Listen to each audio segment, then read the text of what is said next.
자비로우신 우리 아버지 하나님 감사합니다.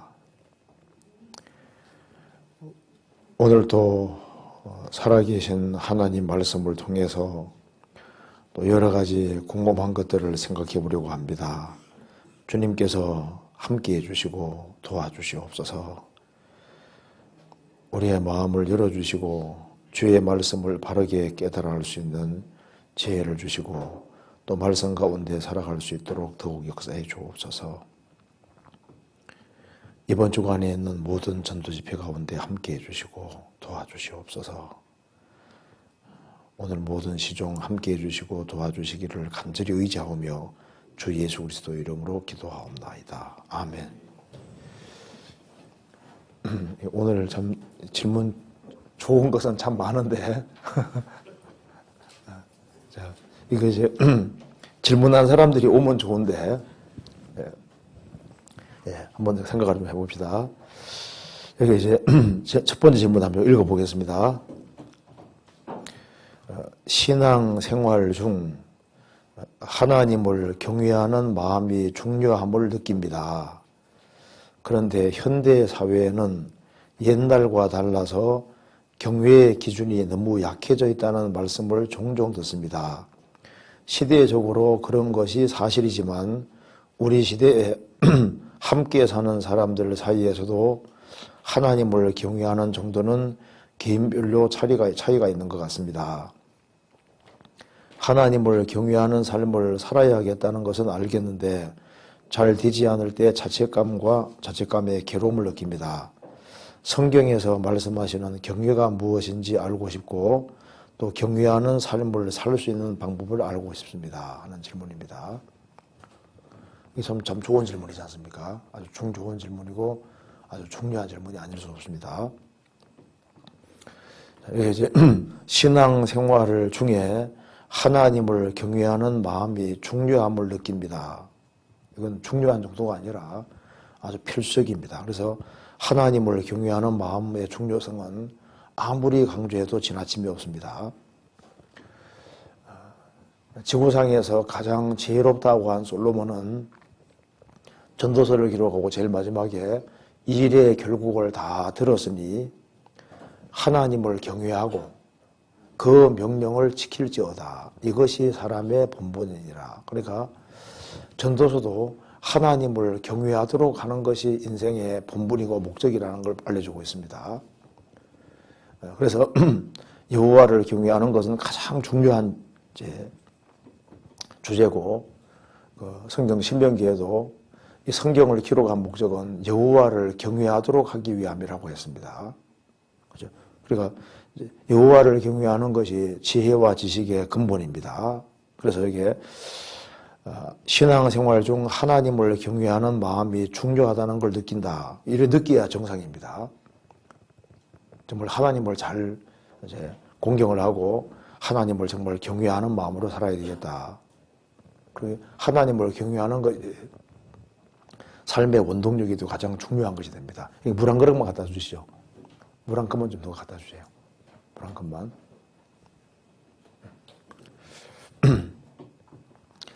그런데 여호와를 경외하는 것이 지식의 근본인데 이제 문제는 현대 사회는 옛날과는 달라서 경외의 기준이 너무 약해져 있다는 말씀을 종종 듣습니다. 그죠?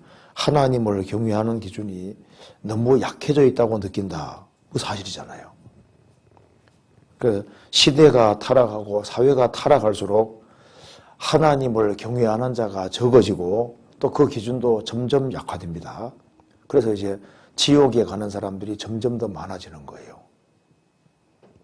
그래서 우리 시대에 지금 76억의 사람이 살고 있는데 정말 가장 타락한 시대에 살고 있는데 우리 시대같이 타락한 시대는 없습니다. 그래서 우리 시대에 정말 지옥 가는 사람들이 많아지는 거예요. 노아 시대 때 얼마나 많은 사람이 살고 있었습니까? 근데 그 사람들이 홍수에 의해서 다 멸망하게 되는데 그 왜 그럴까요? 여호와를 경외치 않기 때문에 결국은 멸망하는 겁니다. 근데 우리 시대도 마찬가지인 거예요. 그리고 이제 우리 시대에 하나님을 경외하지 않는 가장 대표적인 이유가 무신론이 가장 번성하고 진화론이 가장 번성하기 때문입니다. 그리고 이제 우리 시대 사람들은 그 내세를 깊이 생각하지 않고 천국과 지옥에 대해서 깊이 생각을 하지 않습니다. 그러니까 경외하는 것이 점점 적어지는 대표적인 이유가 뭐 인생 별것 있냐, 죽으면 끝이지 이렇게 생각하는 거예요. 그리고 아이고 성경에서 말하는 음부도 그냥 무덤에 불과하다 이렇게 엉뚱한 소리 하는데, 무덤이라는 히브리어가 케베르입니다. 케베르가 히브리어에 무덤이라는 단어가 따로 있습니다. 그리고 이제 헬라 말로는 무네미온인데 히브리 말로는 이제 음부, 죽음 건너편의 세계를 수월이라고 수월이라 말하는데 죽음 건너편의 세계가 따로 있습니다. 그리고 무덤이라는 단어는 따로 있어요. 케베르라고 따로 있습니다. 그러니까 육체가 가는 무덤은 케베르라고 되어 있고 죽음 건너편의 세계는 수월이라고 분명히 되어 있습니다.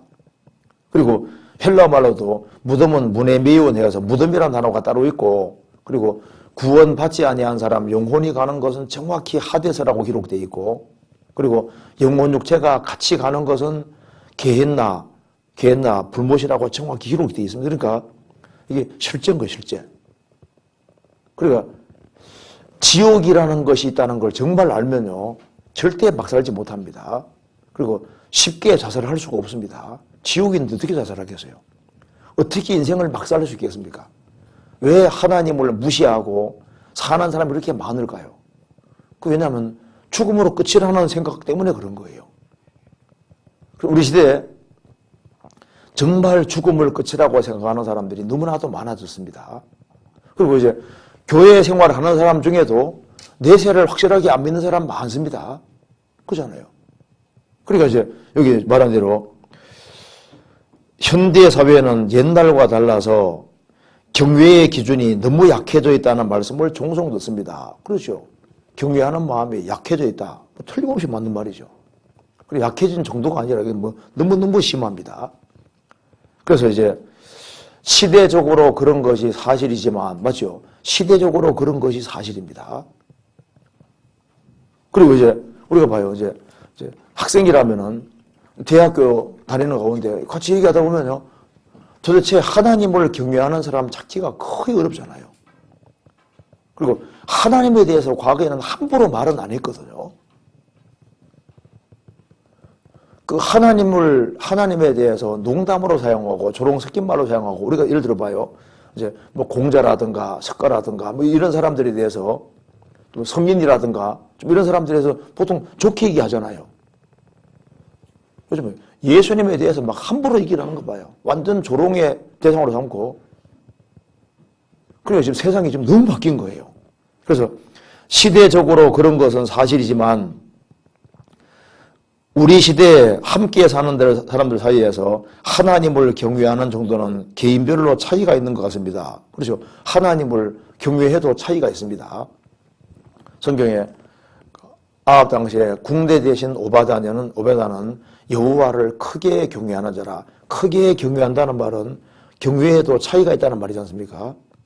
경외하는 사람 중에 크게 경외하는 사람이 있습니다. 경외에 차이가 있다는 말이 맞습니다. 그래서 이제 하나님을 경외하는 삶을 살아야 하겠다는 것은 알겠는데 잘 되지 않을 때 자책감에 괴로움을 느낍니다. 경외하는 삶을 살아야 되는데 잘 안 될 때 자책감에 괴로움을 느낍니다. 자책감을 느끼고 괴로움을 느끼는 사람은 이건 틀림없이 신앙이 성장할 수 있습니다. 신앙생활을 잘 못할 때 발부둥 쳐야지 그게 정상이지 않습니까? 시편 119편 찾아봅시다. 시편 119편 25절입니다.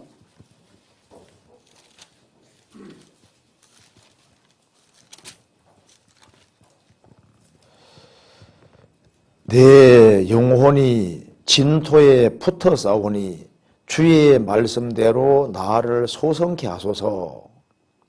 38절 같이 읽겠습니다. 주를 경외케 하는 주의 말씀을 주의 종에게 세우소서.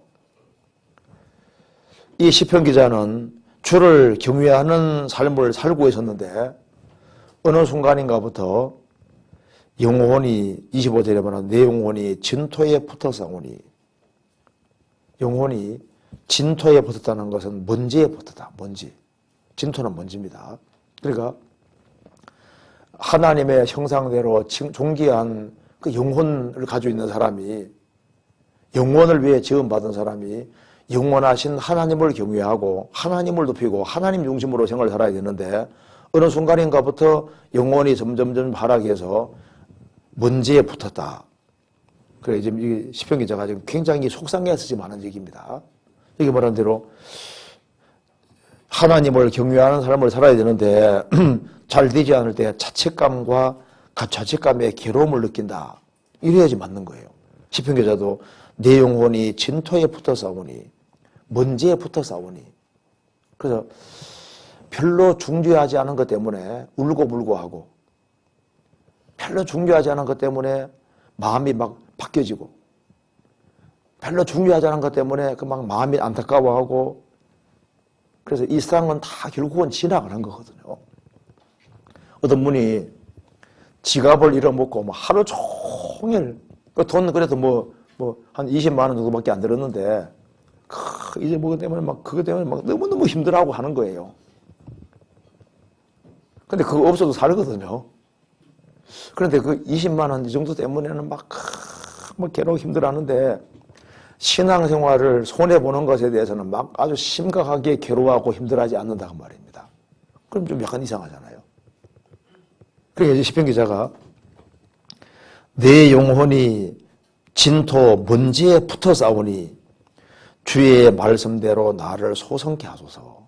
그렇게 말하면서 38절에 주를 경외케 하는 주의 말씀을 주의 종에게 세우소서. 이 시편 기자는 주님을 경외하기를 원했고, 그래서 이 성경을 주신 이유도 하나님을 경외케 하기 위해 주신 겁니다. 그래서 주를 경외케 하는 말씀을 세워 주십시오. 이렇게 말했습니다.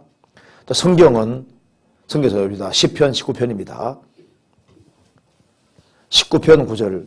성경은 딱 이렇게 정의할 수 있습니다. 19편 9절을 같이 읽어봅시다. 19편 9절. 여호와를 경외하는, 시편 19편 9절.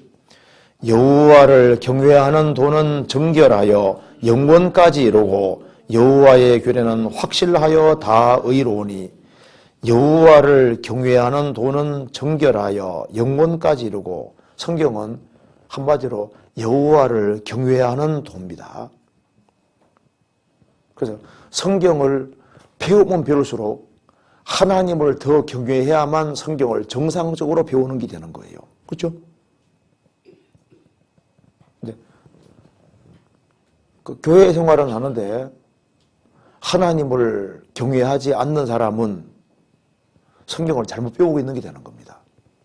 그래서 성경은 사랑의 책이기 때문에 성경을 배울수록 사랑이 많아지고, 남에게 대접받고자 하는 대로 대접해 주라는 말씀대로 성경을 제대로 배우면 마음이 후해지게 돼 있거든요. 그래서 하나님을 향해서도 후하고, 성도를 향해서도 후하고, 이웃을 향해서도 후하게 가야만 이게 성경을 제대로 배우는 것이 되는 거고, 성경 제대로 배우면은 여호와를 경외하는 것이 인생의 목적이 되고, 내 인생 통해서 정말 하나님이 높임받고 하나님이 영광스럽게 되고, 내 주변 사람 속에서 이 하나님 이름이 욕을 얻어먹으니까, 하나님을 무시하니까 어떻게 하다가 내가 바르게 살아서 하나님 이름이 높아지도록 하는 이것이 인생의 목적이 되는 거예요. 그렇지 않겠습니까? 그래서 성경 제대로 배우는 게 되는 거예요. 그래서 여기 이제 이 질문하신 분이 이제 이렇게 구체적으로 말했습니다. 그러니까 성경에서 말씀하시는 경외가 구체적으로 뭔지 알고 싶다. 그리고 이제 경외하는 삶을 살아야 되겠는데 이거 어떻게 하면 경외하는 삶을 살 수 있겠느냐, 그 방법을 알고 싶다 그 말입니다. 그 참 중요하고 좋은 질문이잖아요. 그럼 이제 여기 하나님을 경외한다. 하나님을 보통 경외는 영어로는 fear입니다. 두려워하는 거거든요. 그 하나님을 경외한다. 우리 있잖아요. 해외에 이렇게 전도 가면은 이제 아주 목사님 중에서 이렇게 아주 굉장히 선임 목사들은 보통 레버런드라고 이렇게 붙이더라고요. 근데 그거 참 보면 기분 안 좋거든요. 그러니까 보통 패스를 하면 되는데 레버런드라고 하면 굉장히 높이는 말이거든요. 뭐 엄청 높이는 말이기 때문에 레버런드 해놓고 제 이름 딱 써놓으면요, 제가 굉장히 기분이 안 좋아요. 이거 원래 그런 말 쓰면은 사실 레버런드란 말 쓰면 굉장히 엄청 높이는 말이기 때문에 그런 건 별로 안 좋다고 생각이 듭니다. 그래서 여기에 이 경외한다는 말은 정말 하나님을 존중하고 높이는 건데, 그것도 약간 추상적이지 않습니까? 그러니까 하나님을 경외하고 높인다는 말을 좀 구체적으로 좀 이렇게 설명을 해줬으면 좋겠다. 그래서 먼저 경외한다는 뜻이 뭐냐면은, 원래 하나님을 경외한다, 그 말은 가장 쉬운 말로 하면은 하나님을 모든 것보다 제일 높인다, 그 말인 거예요. 경외라는 첫 번째 뜻이 그거거든요. 근데 이제 모든 것보다 더 높인다 해도 이게 이제 더 높은 게 뭔지를 잘 이해를 못하니까 이 개념이 잘 안 잡힌다니까요. 그래서 이제 하나님을 경외한다는 말을 좀 이렇게 쉬운 말로 좀 이해를 해야 되는데, 찾아봅시다. 출애굽기 1장 보세요. 어떻게 하는 것이 경외하는 거냐 하면은 출애굽기 1장 15절입니다.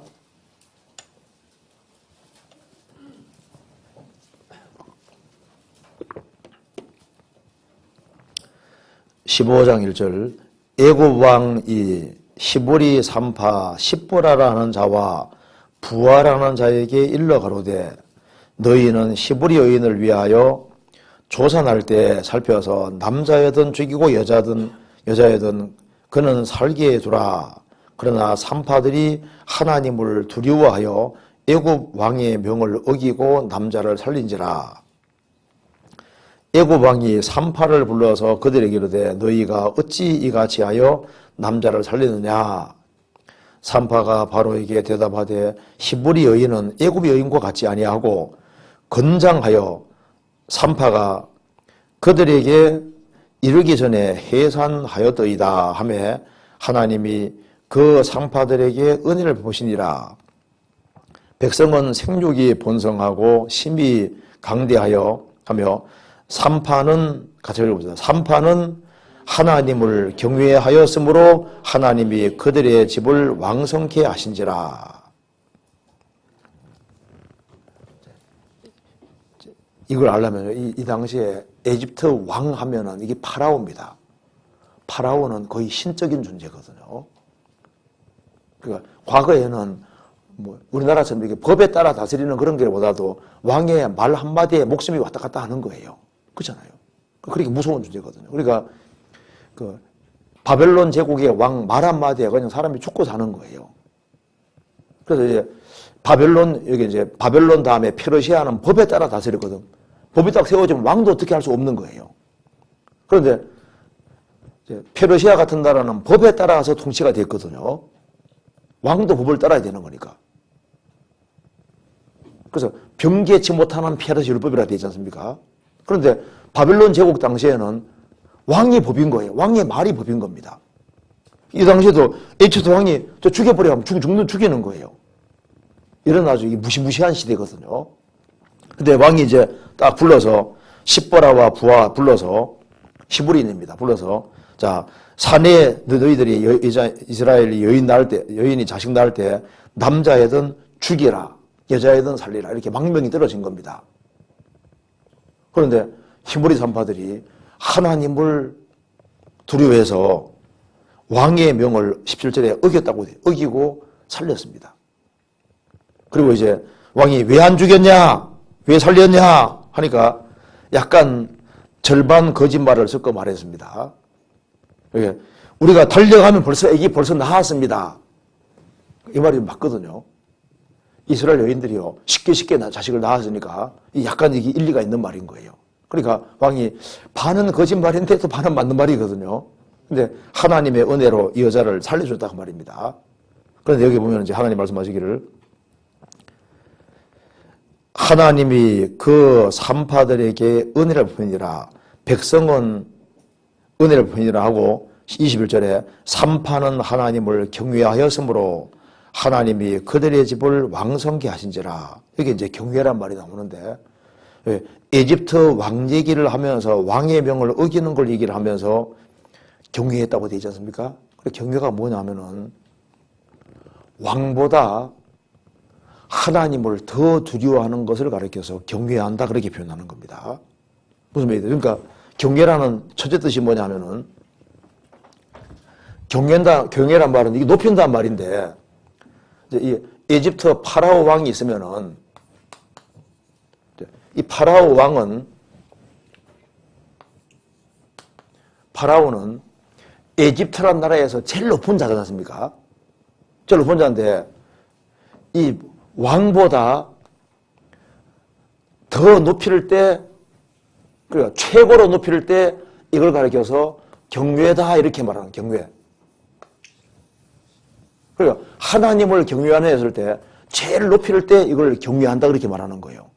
그러니까 이 사람은 하나님을 경외한다 그 말은 모든 것보다 자기 아버지, 뭐 자기 할아버지, 뭐 사장님, 뭐 회장님, 뭐 대통령, 발같이 피조물을 밑에 두면은 경외가 아니거든요. 그러니까 모든 것보다 하나님을 더 높일 때 그걸 가리켜서 하나님께서는 경외한다고 이렇게 딱 인정하시는 거예요.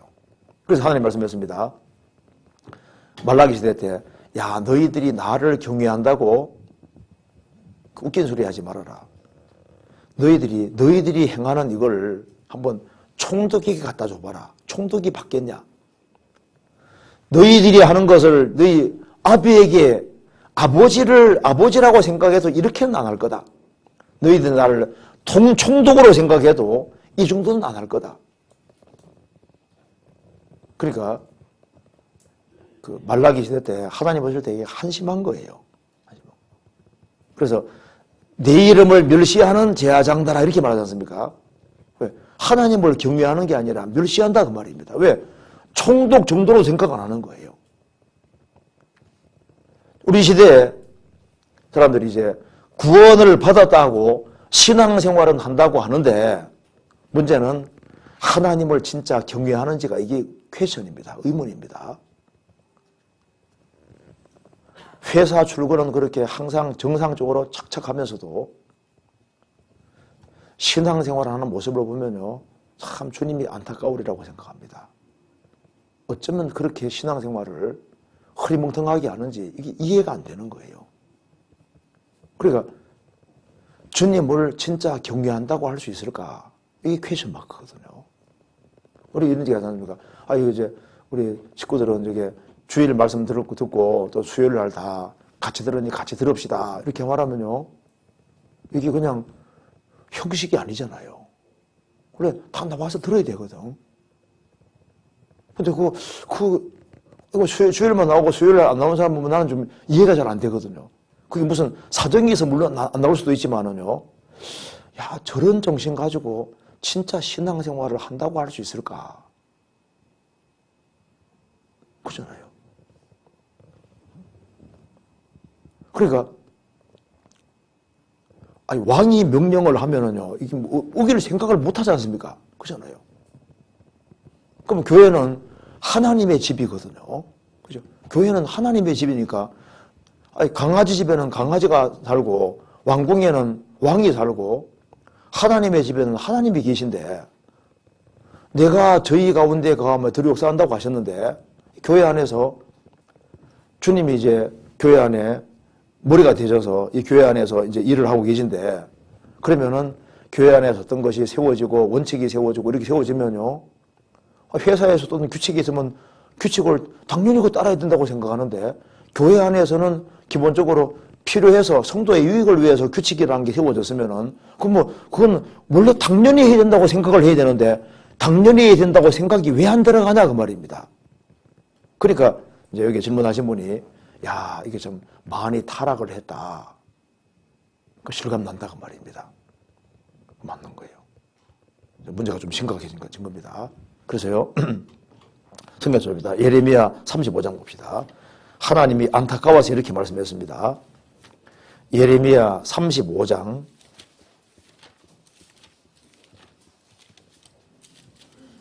14절에 보시겠습니다.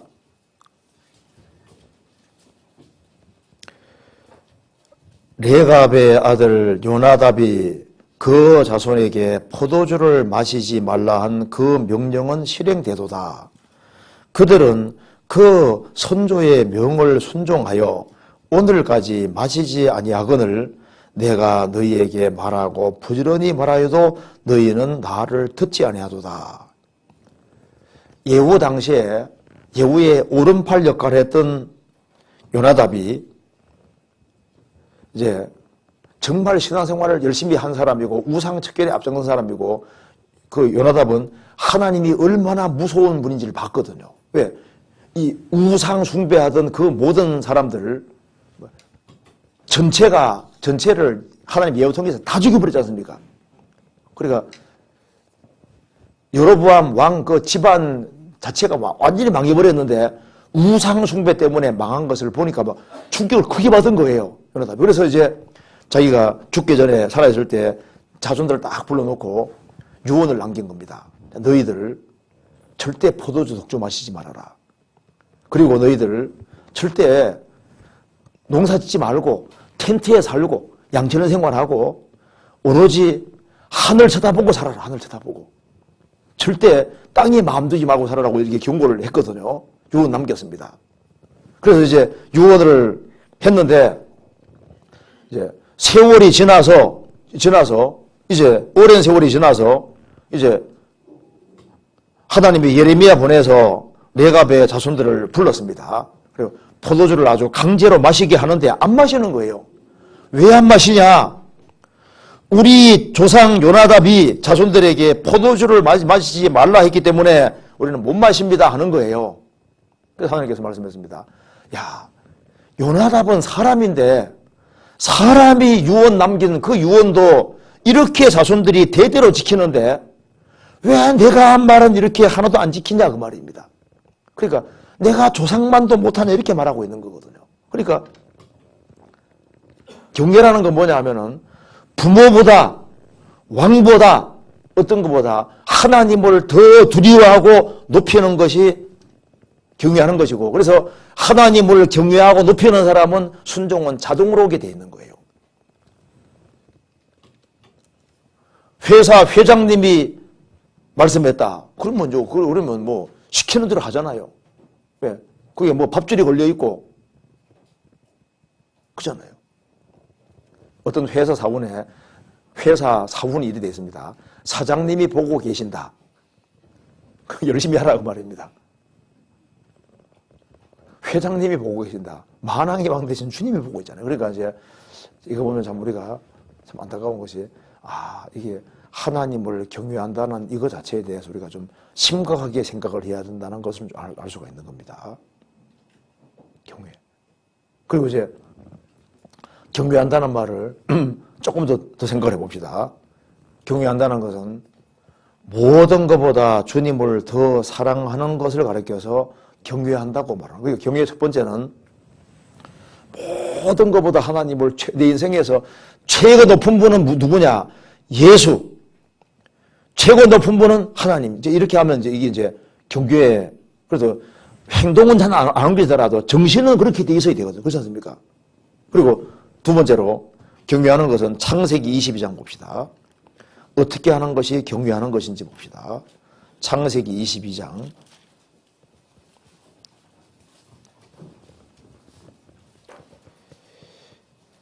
이 일 후에 하나님이 아브라함을 시험하시려고 그를 부르시되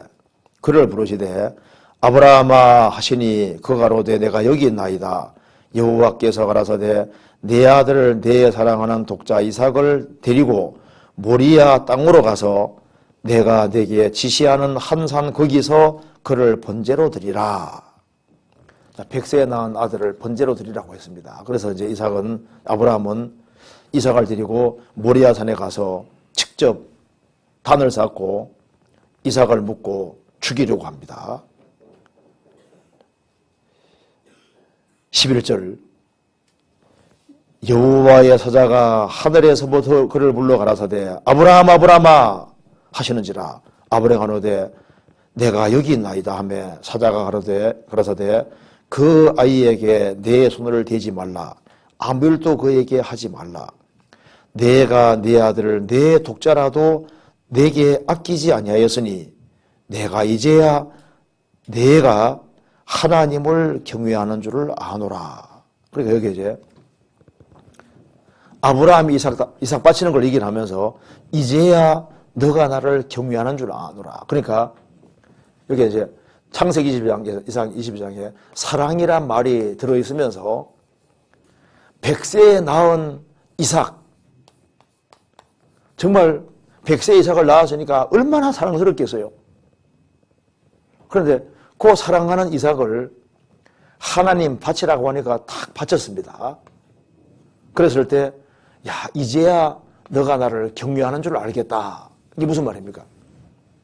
그러니까 모든 것보다 주님을 더 사랑할 때, 그러니까 자기의 아내보다, 자기의 자식보다, 형제지간, 친구, 누구보다 주님을 더 사랑할 때 그걸 가르쳐서 하나님을 경외한다 이렇게 말하는 겁니다.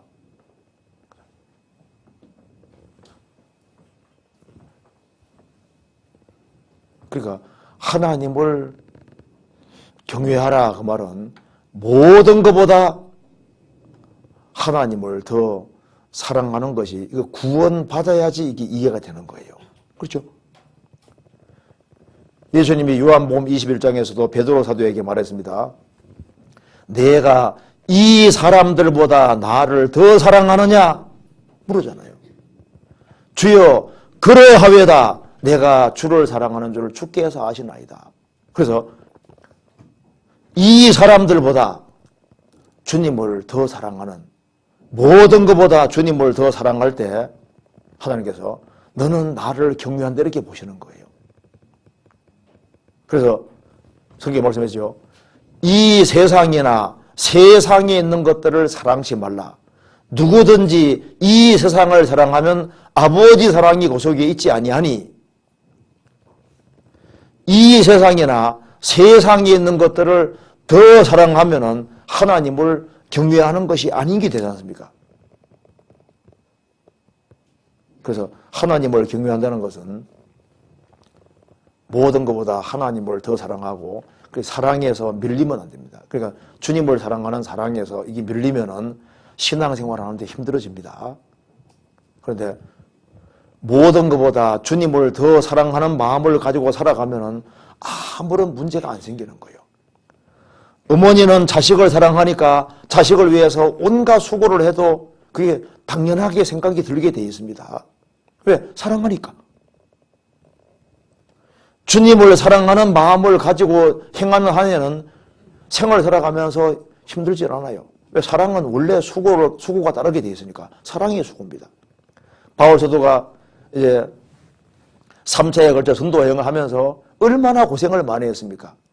그런데 주님을 사랑하는 마음을 가지고 하니까 그리스도의 사랑이 우리를 강권한다고 말씀한 대로 사랑에 강권되어 행하기 때문에 힘들지 않은 거예요. 당연하게 생각이 들게 되어 있습니다. 그래서 모든 것보다 주님을 더 사랑할 때 하수님께서는 너는 나를 경외한다 이렇게 보신다 그 말입니다. 그렇죠? 그리고 이제 또 한 가지는 사무엘상 찾아봅시다. 사무엘상 1장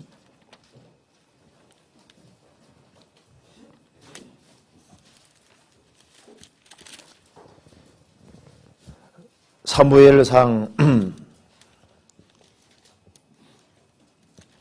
여기에 보면은 2장을 한번 찾아봅시다. 2장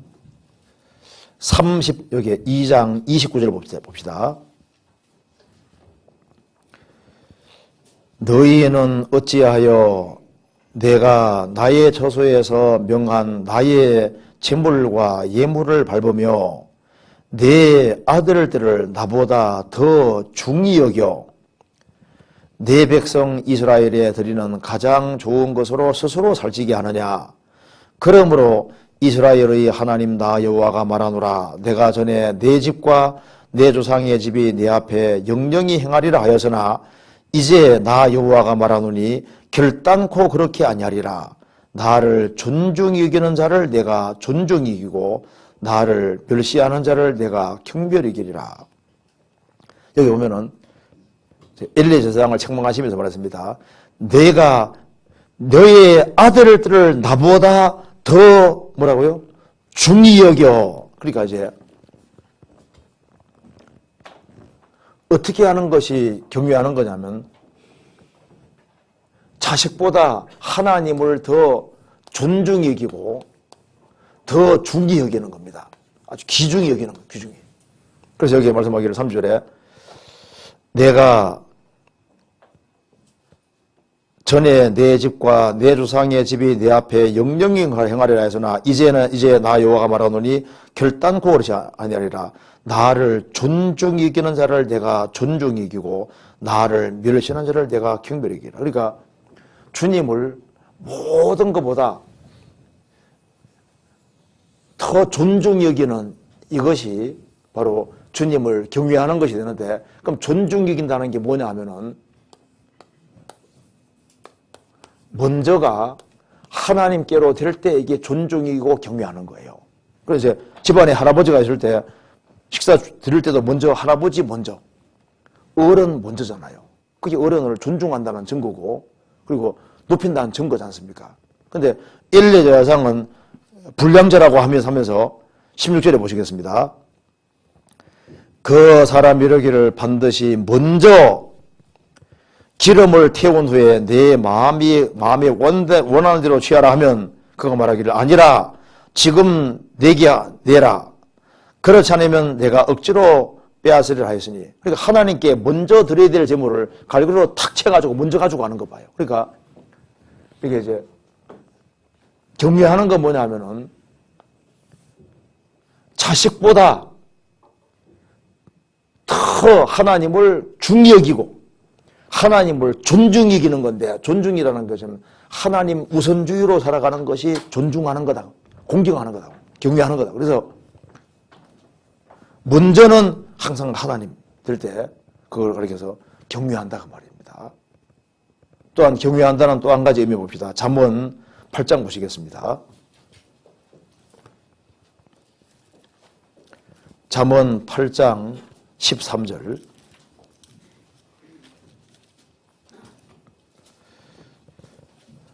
같이 읽어보겠습니다. 여호와를 경외하는 것은 악을 미워하는 것이라.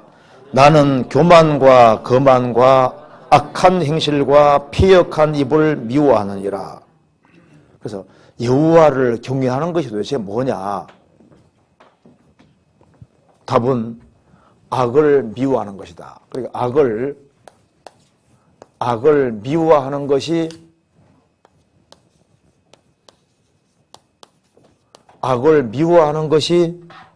여호와를 경외하는 것이다. 이렇게 말했습니다. 그러니까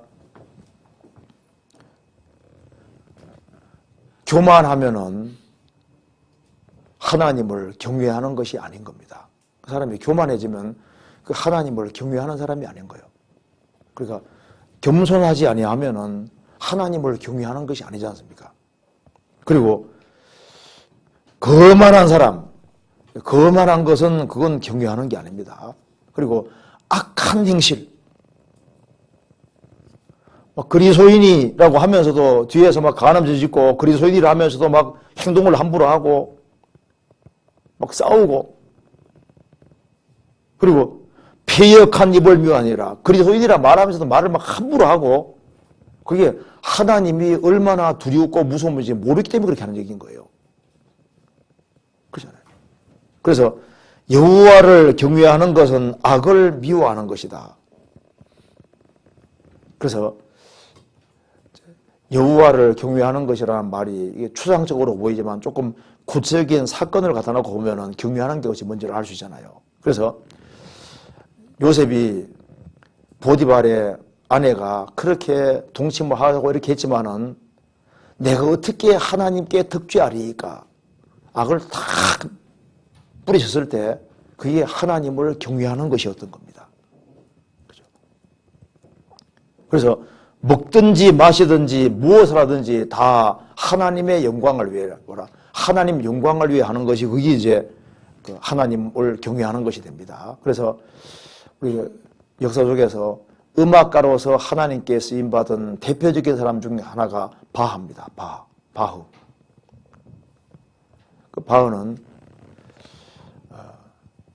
구원을 확실히 받은 사람이고 정말 하나님을 경외하는 사람이었기 때문에 그는 음악을 통해서 정말 하나님께 영광 돌리기를 원했습니다. 그래서 이 바하가 선지 않습니까? 악보 같은 데 보면요.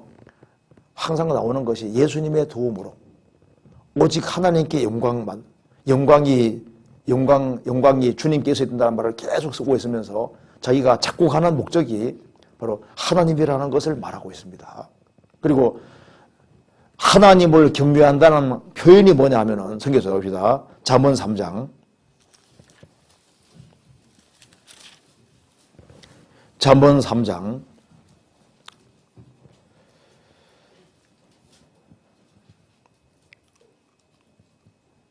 9절. 내 재물과 내 소산물의 처음 익은 열매로 여호와를 공경하라. 그리하면 내 창고가 가득히 차고 내 즙틀에 새 포도즙이 넘치리라. 여기 내 재물과 내 소산물의 처음 익은 열매로 여호와를 공경하라. 그래서 이제 하나님을 정말 경외하고 높인다는 표현은 물질 생활을 보면 정확히 알 수 있습니다. 그래서 영혼이 구속된 사람은 지갑이 구속되지 아니하면은 그 사람 구원을 인정하기 어렵다는 말도 있습니다. 그래서 물질을, 왜냐하면 하나님을 경외하면은 물질을 바르게 사용하게 돼 있는 거예요. 하나님 영광을 위해서 바르게 사용할 때, 저 사람은 하나님을 경외한다고 믿을 수 있는 겁니다. 그리고 하나님을 경외한다는 걸 더 구체적으로 어떻게 표현할 수 있냐 하면 성경에서 봅시다. 여호수아, 여기 먼저, 야고보서 한번 찾아봅시다. 야고보서.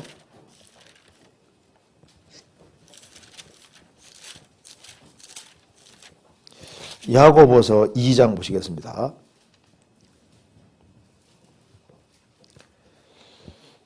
(2장 25절에) 봅시다.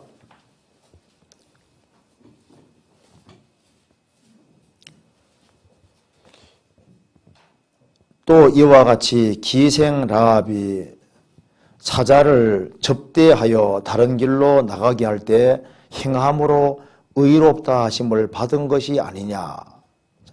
기생 라합은 하나님을 두려워했습니다. 그래서 여호수아 2장 보면은 이제 기생 라합이 요단강물 갈랐다는 얘기를 듣고서 막 충격을 크게 받았습니다. 홍해 바다 갈랐다는 소리를 듣고 충격을 받았습니다. 그래서 너희 하나님 여호와는 상천하지의 하나님이시다. 그래서 이 기생 라합은 하나님을 경외했기 때문에 목숨 걸고 정탐꾼을 영접하고 다른 길로 가도록 유도했지 않습니까? 그리고 사르밧 과부가 이제 엘리야가 왔을 때 그 가장 곤란하고 공공한 중에도 여호와를 경외했기 때문에 엘리야를 영접해서 작은 떡 하나 만들어서 엘리야에게 가져줬다 그 말입니다.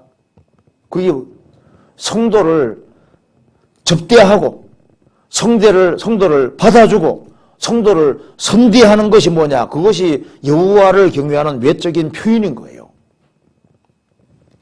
성경 시편 16편에서 봅시다. 먼저 15편부터 봅시다. 10편 15편.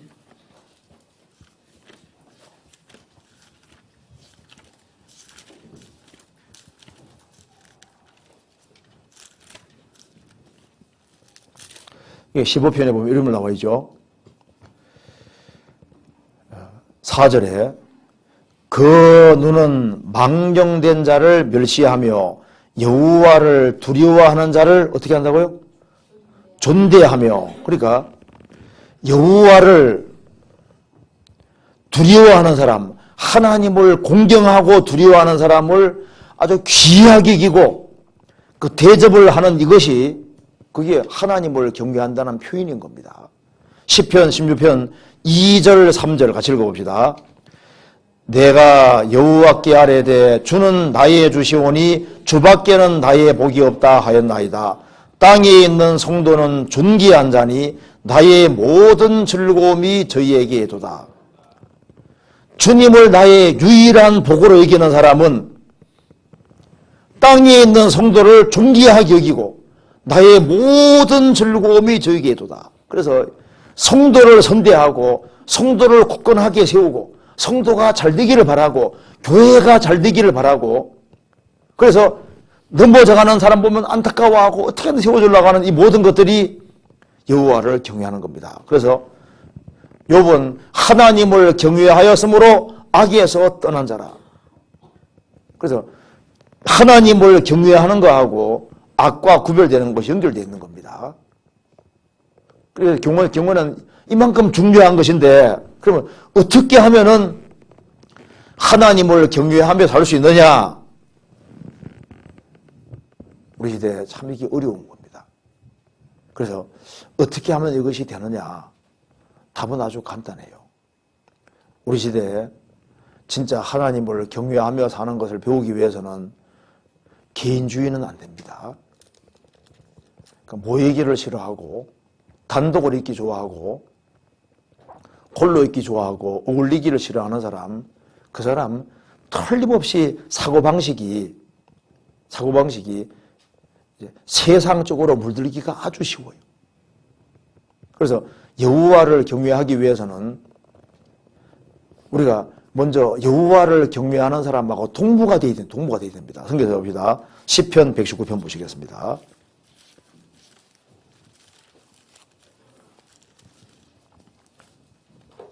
(63절입니다) 119편 63절 같이 읽겠습니다. 나는 주를 경외하는 모든 자와 주의 법도를 지키는 자의 동무라. 나는 주를 경외하는 모든 자와 주의 법도를 지키는 자의 동무라. 내가 어떻게 하면 이 타락한 시절에 하나님을 경외하며 살 수 있을까? 아무 사람하고 친구가 되면 안 되고, 여기 말한 대로 주를 경외하는 모든 자, 주의 법도를 지키는 사람, 그런 사람들하고 동무가 되어야 되는 거예요. 그러니까 유유상종입니다. 제가 러시아 이렇게 갈 때 이렇게 러시아에도 개들이 좀 있거든요. 개들 보면요, 개들은 개들끼리 다녀. 그것이 참 희한하다. 어떻게 개가 개를 알아볼까? 또 물고기도 보면요, 물고기도 끼리끼리잖아요. 그 자기끼리 잘 알아봐. 또 고양이는 고양이 잘 알아보고 동물을 금방금방 알아보거든요.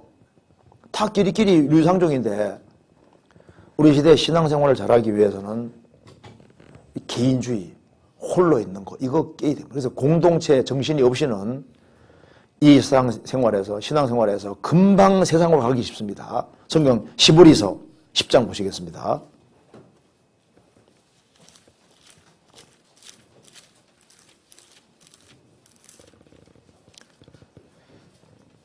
(10장) 23절 또 약속하신 이는 미쁘시니 우리가 믿는 도리의 소망을 움직이지 말고 굳게 잡아 서로 돌아보아 사랑과 선행을 격려하며, 그 다음 같이 읽겠습니다. 모이기를 폐하는 어떤 사람들의 습관과 같이 하지 말고 오직 권하여 그날이 가까움을 볼수록 더욱 그리하자. 여기 그날이 가까움을 볼수록, 이 말은 주님의 재림이 다가오는 것을 볼 수 있단 말입니까? 없다는 말입니까? 볼 수 있단 말이죠. 주님이 다시 오시는 그날이 가까움을 볼수록 보잖아요, 우리가요. 표 받는 거 이거 옛날에 상상도 못했는데 지금 뭐 다 준비되어 있고 성경의 마지막 징조가 다 나타나 있는데, 그러면은 모이기를 왜 더욱이란 말이 붙어 있을까요? 더욱 모이기 힘쓰지 아니하면은 현상 유지도 어려운 거예요. 그냥 뒤로 밀린다니까요. 그러니까 과거보다 더 적극적으로 모이기 힘쓰고 더 간절한 마음 가지고 더 신경 쓰지 아니하면 마음이 흐트러지게 돼 있는 거예요. 그래서 혼자는 신앙이 뜨거워지지 않습니다.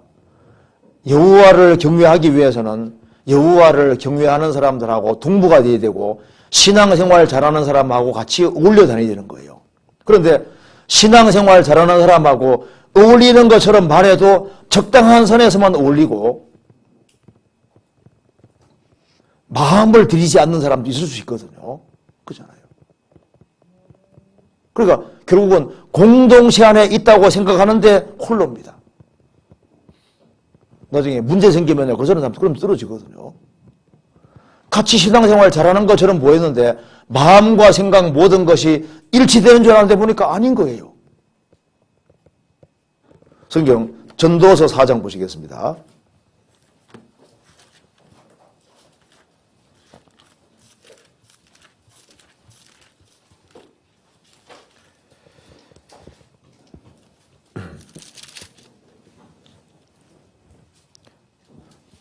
(4장 10절입니다) 혹시 저희가 넘어지면 하나가 그 동물을 붙들어기르니와 홀로 있어 넘어지고 붙들어기를 자가 없는 자에게는 화가 있도다.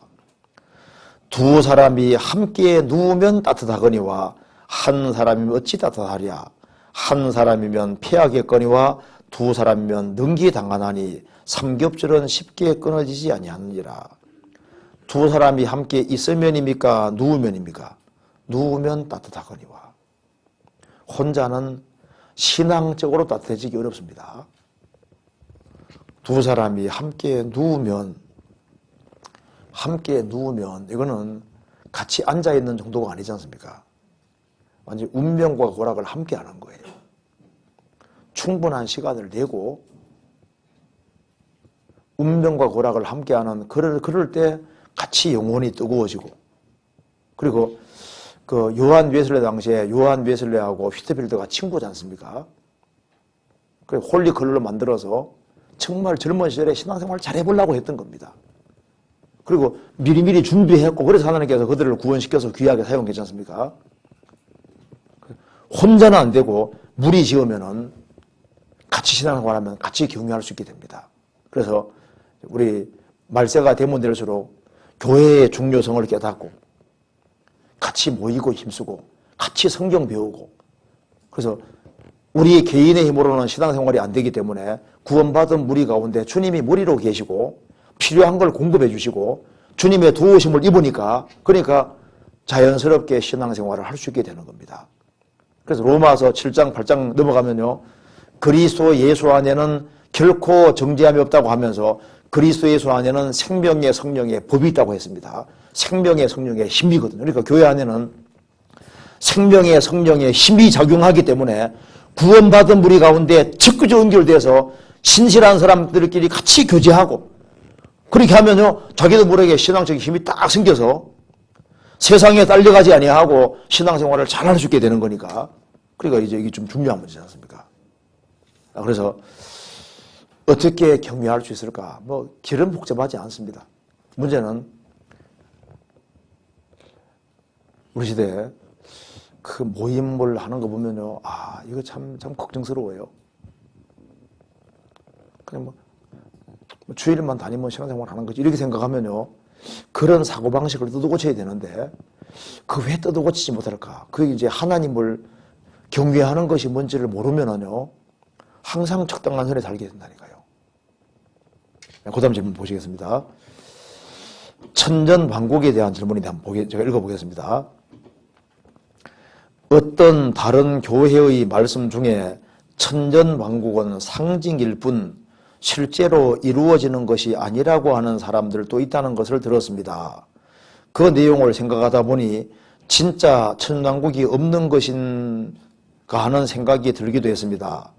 그들이 천왕국이 없다고 하는 이유가 무엇인지, 그리고 천왕국이 이루어지는 것이 사실인지 좀 설명 부탁드린다, 이런 질문입니다. 자, 천전왕국은 이건 상식일 뿐이다, 상징이다, 실제로 있는 것이 아니다, 이렇게 주장하는 사람들이 있는 정도가 아니라 아주 많습니다. 아주 많아. 자, 천년왕국이 있다고 믿는 사람하고 없다고 믿는 사람하고 성경을 보는데 차이가 생길까요, 안 생길까요? 생기죠. 7년 혼란이 있다고 생각하는 사람, 없다고 생각하는 사람 똑같아요, 달라요? 완전히 다릅니다. 이스라엘에 대한 하나님의 계획이 있다 생각하는 사람하고 없다 생각하는 사람하고 성경을 완전히 다르게 보게 되는 거예요. 그리고 이것이 간단한 문제 같지만 이게 중요한 문제가 되는 겁니다. 그렇잖아요. 그 천년왕국이 정말 있느냐? 성경이 있다고 했잖아요. 성경 찾아봅시다. 요한계시록 20장 봅시다.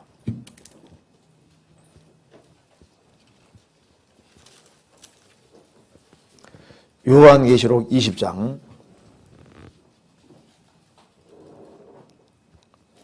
7절에 보시겠습니다. 여기 먼저 그 20장 20장 2절 봅시다. 용을 잡으니 곧 옛뱀이요 마귀요 사탄이라 잡아 1000년 동안 결박하여 무저갱이에 던져 잠그고 그 위에 임봉하여 1000년이 차도록 다시는 만국을 미혹하지 못하게 했다가 그 후에는 반드시 노일이라. 그리고 6절에도 이 첫째 부활에 참여하는 자들은 복이 있고 거룩하도다. 둘째 사망이 그들을 다스리는 권세가 없고 도리어 그들이 하나님과 그리스도의 제사장이 되어 1000년 동안 그리스도 더불어 왕도로 다니로다. 1000년이 참에 사단이 그 옥에서 나와서 땅의 사방 백성 곧 곡과 마곡을 미혹하고 모아 싸움을 부시리니 그 수가 바다 모래 같으리라. 저희가 지면에 널리 퍼져 성도들의 증과 사랑하시는 성을 두루매 하늘에서 불이 내려와 저희를 소멸하고 또 저희를 미혹하는 마귀가 불과 유황못에 던지오니 거기는 그 짐승과 의선져 있어 세세토록 밤낮 괴로움을 받으리라. 여기 분명히 2절에서 1000년 동안 마귀는 무저갱이에 들어간다. 그리고 3절에도 1000년 차도록 다시는 만국을 미혹하지 못하게 한다. 6절에도 1000년 동안 왕노로 다리라. 또 7절에도 1000년이 참에 명확히 나와 있잖아요. 그러니까 천왕국이 있어요. 그런데 천왕국이 없다고 하는 것은 그거는 성경을 둘러없는 얘기를 하는 거예요. 로마 역사를 쓴 가장 대표적인 사람을 에드워드 기본이라고 합니다. 에드워드 기본. 이게 이제 로마 제국사를, 세방사를 쓴 에드워드 기본이라는 사람이 있는데, 기본기 하는 기본 말고 에드워드 기본이라는 사람이 있어요. 여기 에드워드 기본이라는 사람이 있는데, 이 사람이 쓴 로마 제국 세방사에 보면은 천년 왕국은 초대 교회 때부터 항상 통용되는 교리였다고 분명히 말하고, 초대 교회 당시에 순교당한 저스틴 마테오와 이레니우스에 의해서 가르쳐졌고, 천왕국은 초대교회부터 원래부터 항상 가르쳐둔 중요한 교리라고 하는 것을 분명히 역사 기록에 남기고 있습니다. 그리고 예수님이 오시고부터 300년까지 모든 교회의 교부들은 전부 다 1000년왕국 전에 주님 오신다고 다 믿었습니다. 이건 역사로 틀림없는 사실입니다. 그리고 사도 요한에게 직접 말을 들었던 파피아라는 사람이 증언하기를, 다른 유다를 제외하고는 예수님의 사도들이 전부 다 예수님이 오셔서 천왕국을 세운다고 다 믿었다는 것을 분명히 말하고 있습니다. 천왕국은 문자 그대로 사실입니다. 그런데 이 천왕국은 분명한 사실인데 있는데, 문제는 뭐냐 하면은 천왕국을 상징으로 생각하는 사람들이 후대에 생긴 거예요. 그래서 여기 이제 AD 325년에 니케와 공회의가 있었는데, 니케와 공회에서도 318명의 주교들이 같이 모였을 때 천왕국은 분명히 문자가 들어있다는 걸 분명히 했습니다. 그리고 에베소 공회 AD 431년 에베소 공회에서도 주님은 천년왕국 전에 오셔서 천왕국 이루신다, 이걸 분명히 얘기를 했는데, 그럼 성경을 이렇게 명백하게 되어 있는 구절을 이건 문자적인 것이 아니다, 이제 이렇게 하는 요 키를 열은 사람이 누구냐면 오리겐. 여기 이제 이게 아프리카 중심으로 해서 오리겐이라는 사람이 있었는데, 이 오리겐은 성경을 영해하고 상징화하기 시작했습니다. 오리겐은 성경에 보면은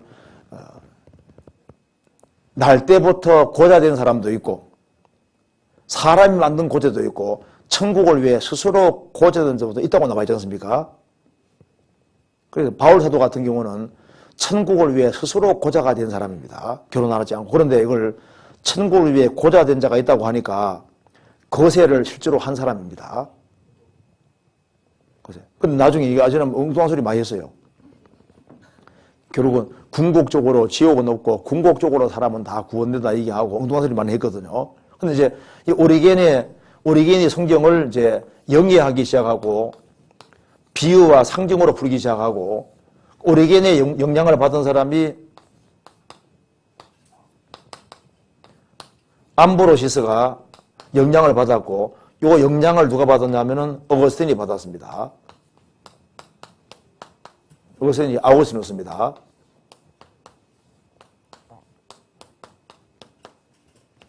아우구스티누스가 처음에는 천년왕국을 문자가적으로 믿었는데 인생 말년에 천년왕국을 상징으로 이렇게 바꿨습니다. 그래서 천년왕국은 문자적인 것이 아닐 거다. 이건 상징적인 얘기일 거다. 그렇게 하고 이제 이렇게 되니까 이제 이 어거스틴이 4세기, 5세기 사람이거든요. 400 몇 년 이때 사람이니까. 이제 이 아우구스티누스가 책을 굉장히 많이 남겼습니다. 그런데 이제 아우구스티누스를 카톨릭에서도 중요하게 여기기 때문에 카톨릭에서는 당연히 아우구스티누스 견해에 따라서 천왕국을 상징으로 생각을 하고 그리고 종교개혁자들이 종교개혁할 때 이 어거스틴을 중요시 여기기 때문에 천왕국을 상징으로 생각을 하게 됩니다. 그래서 이제 칼빈도 천왕국을 상징으로 생각했거든요. 문자적으로 안 받아들였습니다. 그래서 이제 장도교 쪽에서는 천왕국을 문자 그대로 안 받아들입니다. 천왕국을 상징으로 생각하는 거예요. 그리고 이스라엘에 대한 하나님의 계획이 있다고 항상 믿었는데 여기 이제 오리겐, 암브로시우스, 여기 아우구스티누스는 이스라엘은 아주 저주받은 사람인 것처럼 생각을 했고 그래서 이 성경 읽을 때 이스라엘에게 해당되는 모든 것을 교회로 바꿔 이런 식으로 그래서 그걸 대체신학이라 하는데요. 이스라엘에 대해준 모든 축복은 결국은 교회로 넘어갔다고 생각하면서 이스라엘을 배제시켰습니다. 그러니까 이스라엘을 빼놓고 성경을 이해하니까 성경이 이해가 안 되는 거예요. 그래서 유대인에게 주어진 모든 축복이 교회로 넘어갔다. 이스라엘에 대한 하나님의 계획은 없다고 생각하니까 이스라엘 빼놓고 이해하게 되고 그러니까 성경을 완전히 뒤집는 것이 되는 겁니다. 그래서 이제 장도교 정통 장도교 안에 다니면요. 이스라엘 구약시대 이스라엘 얘기는 해도 신약시대 이스라엘 민족이 성경대로 회복되고 이런 거 안 받아들입니다.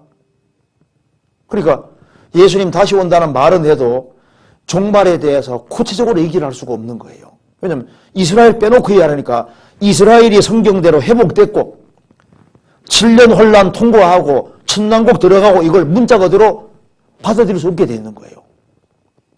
그래서 이제 침례교회의 기본 특징이 뭐냐 하면은 이스라엘에 대한 하나님의 계획은 있다. 이스라엘이 회복되고 그리고 천년 왕국 전에 혼란이라는 것이 있고 그 다음에 천왕국이 있다. 이걸 문자 그대로 받아들이는 것이 침례교 특징이거든요. 근데 이게 성경적인 거예요. 그리고 성경에서는 말씀하시기를 2000년 전에 죽으시고 부활하신 예수님이 다시 오실 때 천왕국을 실제로 이루시고 예수님이 진짜 왕으로 오셔서 아담에게 내렸던 저주를 정말 푸시는 거예요. 천왕국이 정말 문자가 들어있는 겁니다. 성경 한번 찾아봅니다. 에스겔 37장 보세요. 에스겔 37장 여기 봅시다. 37장 21절 보세요.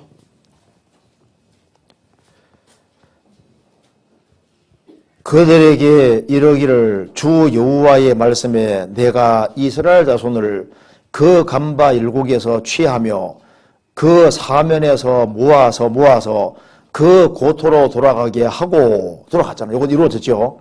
그리고 그 땅 이스라엘 모든 산의 서들로 한 나라를 이루어서 한 나라가 됐지 않았습니까? 아직 요 뒤는 안 되었습니다. 한 임금이 모두 다스리게 하리니 그들이 다시는 두 민족이 되지 아니하며 두 나라로 나누지 아니할지라. 한 임금이 되는데 임금이 누군지 보세요. 24절. 내 종 다윗이 그들의 왕이 되리니 그들에게 다 한 목자가 있을 것이라. 25절 같이 읽어봅시다. 내가 내 종 야곱에게 준 땅 곧 그 열조가 거하던 땅에 그들이 거하되 그들과 그 자자손손이 영원히 거기에 거할 것이요 내 종 다윗이 영원히 왕이 되리라. 이게 누굽니까? 예수. 그러니까 이스라엘이 나라가 되고 난 다음에 한 임금이 오는데 다윗의 위를 이어서 예수님이 왕이 될 것을 말씀하는 겁니다. 그래서 이스라엘이 자자손손 이스라엘 땅에 이제 살면서 순환국을 이루게 되는데 내종 다윗이 영원히 왕이 되리라. 이 내종 다윗이 누굽니까? 지금 예수님을 말하고 있는 겁니다. 왜냐하면 성경 찾아봅시다. 예레미야 30장 보세요.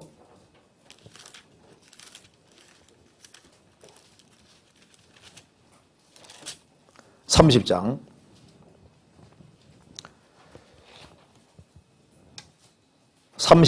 6절입니다. 너희는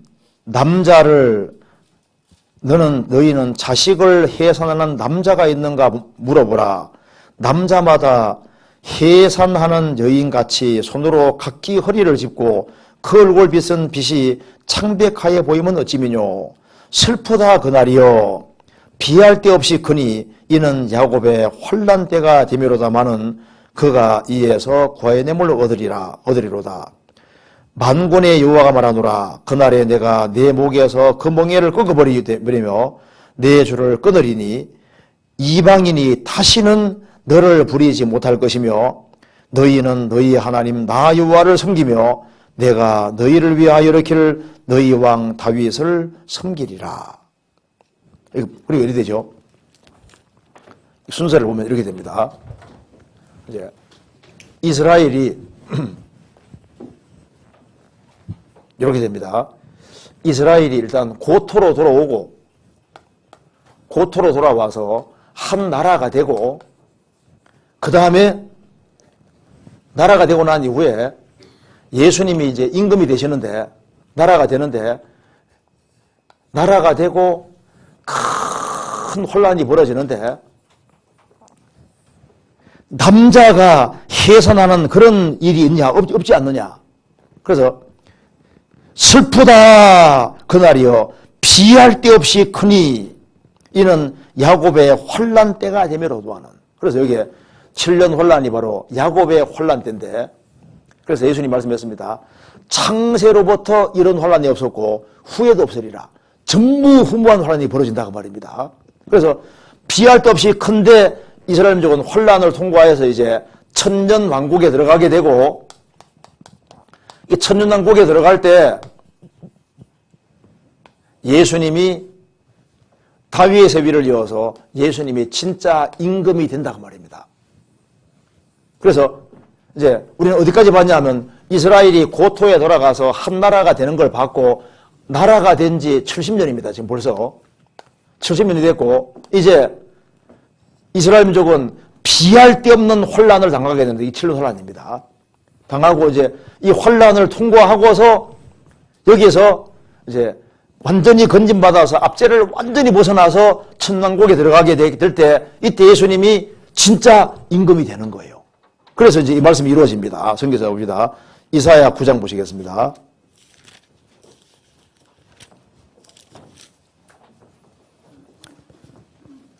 (9장 6절) 이는 한 아기가 우리에게 낳고 한 아들을 우리에게 주신 바 되었는데 그 어깨에는 정사를 메었고 그 이름은 기묘자라 모사라 전능하신 하나님이라 영존하시는 아버지라 평강의 왕이라 할 것입니다. 그다음 같이 읽겠습니다. 그 정사와 평강의 더함이 무궁하며 또 다윗의 위에 앉아서 그 나라를 굳게 세우고 자금 이후 영원토록 공평과 정의로 그것을 보존하실 것이라. 만군아 여호와의 열심히 이를 이루시리라. 예수님이 다윗의 위에 앉아서 그 나라를 굳게 세우실 것이다. 천만국입니다. 그래서 나라가 되고 한 임금이 다스리는데 너희 왕 다윗이 너희 왕이 될 것이다. 그 다윗의 위에 앉는 바로 예수님 말하는 겁니다. 누가복음 1장 보세요. 누가복음 1장에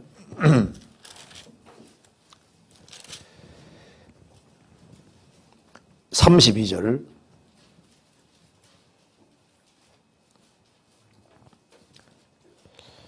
저가 큰 자가 되고 지극히 높으신 이의 아들이라 일컬을 것이요 주 하나님께서 그 조상 다윗의 뭡니까? 위를 저에게 주시리니 영원히 야곱 집의 왕노릇 하실 것이며 그 나라가 무궁하리라.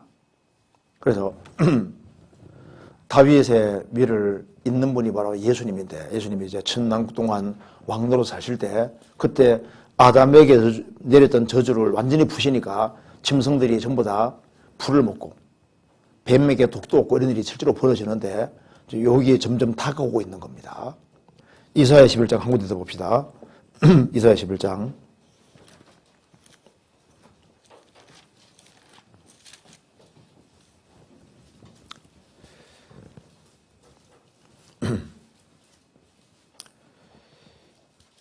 4절입니다.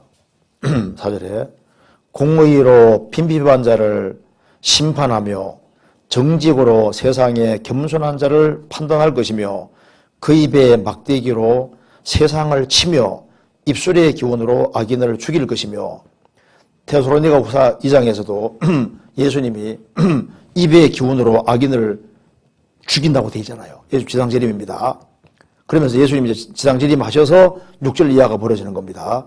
그때 이리가 어린 양과 함께 거하며 표범이 어린 염소와 함께 누우며 송아지와 어린 사자와 살찐 짐승이 함께해서 어린아이에게 끌리며 암소와 곰이 함께 먹으며 그것들의 새끼가 함께 엎드리며 사자가 수처럼 풀을 먹을 것이며 젖먹는 아이가 독사의 구멍에서 장난하며 젖된 어린아이가 독사의 굴에 손을 넣을 것이라. 나의 거룩한 산 모든 곳에서 해됨도 상감도 없을 것이니 이는 물이 바다를 덮은같이 여호와라는 지식이 세상에 충만할 것입니다. 이게 천만국입니다. 그러니까 이제 지금 우리는 어디까지 왔냐면 지금 여기에 우리는 이스라엘이 고토로 돌아가는 거 봤고 나라가 되는 거 봤고 나라가 된 걸 본 지 벌써 70년입니다. 그래서 전무후무한 혼란이 벌어지고 그 다음에 나라가 되고 예수님이 왕이 된다고 하셨으니까 이스라엘 나라가 된 것을 본 시대 사람이 살아있을 때 예수님이 천왕국 이루시는 거예요. 나라가 되고 주님이 오게 되어 있는 겁니다. 그래서 우리는 뭐 징조 다 봤잖아요. 그 천왕국은 분명히 이루어집니다. 반드시 있어요. 그리고 환란도 분명히 있습니다. 성경에 명확히 나와 있으니까요. 나중에 이제 배울 수 있는 기회 있으면 성경은 아주 정확히 되어 있습니다. 그래서 천당국은 상징이다. 상징이 아니고 실제입니다. 그리고 이스라엘도 문자 그대로 실제인 거예요. 이스라엘에 대한 계획은 실제로 있습니다. 그리고 이스라엘 빼놓고 성경 이해하면 안 됩니다. 이스라엘을 집어넣어야 되고 이스라엘 민족은 절대 없어지는 것이 아닌 거예요. 반드시 이스라엘 민족은 회복되도록 되어 있습니다. 이제 그렇게 이해를 해야 되겠습니다. 그 다음에 좀 넘어가 봅시다. 사무엘상 1장 보시겠습니다. 1장 3절에 질문 한번 봅시다. 사무엘상 1장 3절에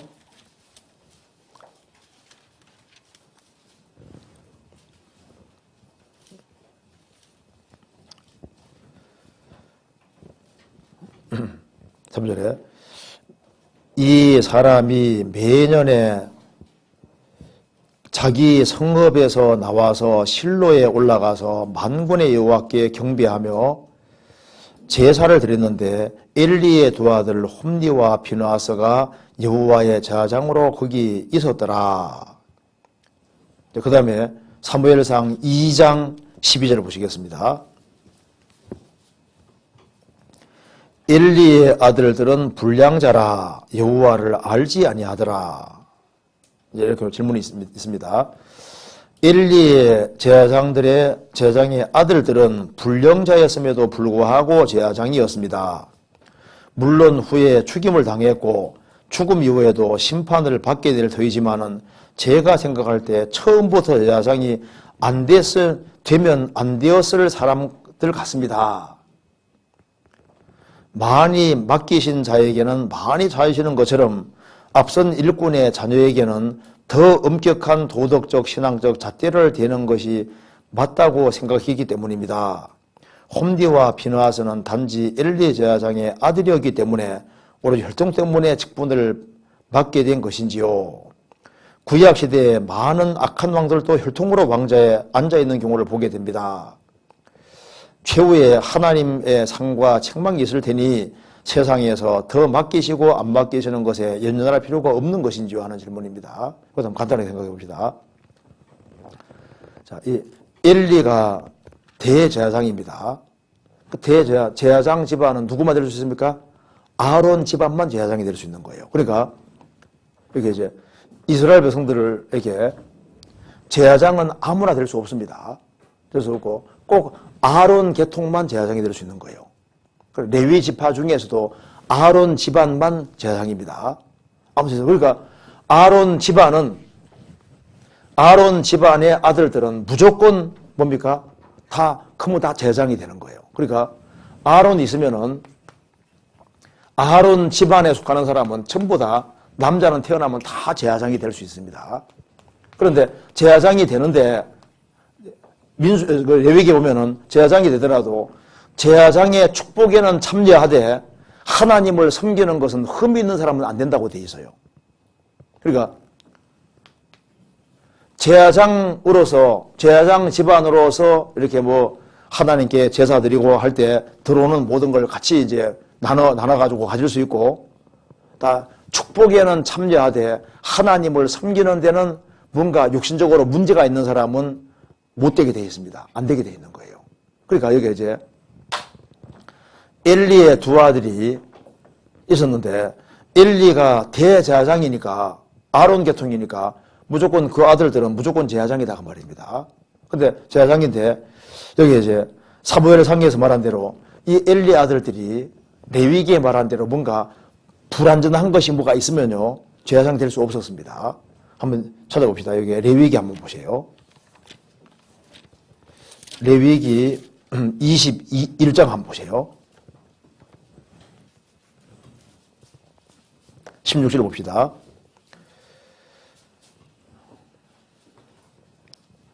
(21장) 16절에 여호와께서 모세길로 가라사대 아론에게 고하이르라. 무릇 너의 대대 자손 중 육체에 흠이 있는 자는 그 하나님의 식물을 드리려고 가까이 오지 못할 것이라.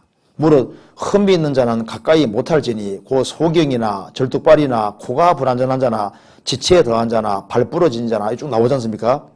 그래서 이제 뭔가 육신에 뭔가 이렇게 문제가 있는 사람들은 이제 흠이 있기 때문에 하나님 앞에 제사는 드리지 못하는 겁니다. 여기 22절 봅시다. 그는 하나님의 식물의 지성물이든 성물이든 먹을 것이나 장 안에 들어가지 못할 것이요 단에 가까이 못할지니 이는 그가 흠이 있음이니라. 이와 같이 그가 나의 성소를 더럽히지 못할 것은 나는 그들을 거룩하게 하는 여호와임이니라. 그러니까 제사장 집안에 속한다 할지라도 제사장 집안에 속한 사람으로서 성물을 먹을 수는 있는데 하나님을 가까이 섬기고 제사와 예배 집행할 때, 집전할 때 그래서 적극적으로 일하는 것은 막하지 않습니까? 신약시대 그리스도인들도 제사장인데 그리스도인이 하나님 자녀로서 특권은 똑같이 누리지만은 하나님을 직접 섬기는 것에는 뭔가 문제가 생기면은 섬기는 데는 문제가 생기는 거예요. 주님께 쓰임받는 데는 문제가 생길 수 있습니다. 그래서 소경처럼요, 구원받아서도 영적인 분별력이 흐려지고 그러면 주의 일꾼은 될 수가 없는 거잖아요. 그리고 쫄대버리라는 것은 여기 뭔가 정로로 걷지 않고 자꾸 치우치는 사람은 일꾼 될 수 없잖아요. 뭔가 이제 문제가 있는 사람은 성경에서 하나님을 가까이 섬기는 데서는 배제시켰습니다. 축복에는 참여하되 하나님 가까이 섬기는 특권은 가지지 못했다 그 말입니다. 신약시대도 마찬가지입니다. 똑같이 구원을 받아서도 주님 앞에 더 귀하게 쓰임받아야 되는데 그것은 뭔가 신앙적으로 문제가 없어야만 귀하게 쓰임받을 수 있는 것과 똑같은 거예요. 그 사람 보면요, 정신적으로 잘못된 교리를 고집하고 있거든요. 그 사람은 교회 안에서 쓰임받지 못하는 거예요. 그걸 안 고치거든요. 그럼 안 고치면 쓰임받지 못하잖아요. 그래서 뭔가 흠이 있으면 안 된다고 말씀하셨다고 말입니다. 자, 그러면서 여기에 이제 엘리의 제사장들이, 엘리의 두 아들들이 홈디와 비나스인데 여호와의 대상으로 거기 있었습니다. 그러니까 한때는 잘 했으니까 세웠을 거 아니에요. 그런데 하나님은 이 사람이 문제 있는 사람이라는 걸 알지 않습니까? 그래서 제사장으로 있었는데 하나님께서는 말씀하시기를 제사장으로 있었고 그리고 하나님을 충분히 알 수 있는 기회가 엄청나게 주어졌음에도 불구하고 엘리 아들들은 불량자 벨리알이 되고 여호와를 알지 아니하더라. 그래서 시간 지나가면서 이 사람들이 이게 문제가 심각한 사람이란 게 나중에 드러난 겁니다. 그래서 이제 하나님께 드리는 제물을 갈고리 가지고 탁 꿰가지고 먼저 가져가고 수종하는 여인하고 동침도 하고 그렇게 하면은 엘리 제사장은 금을 딱 그어서 제사장 자격을 박탈해야 될 거 아니에요.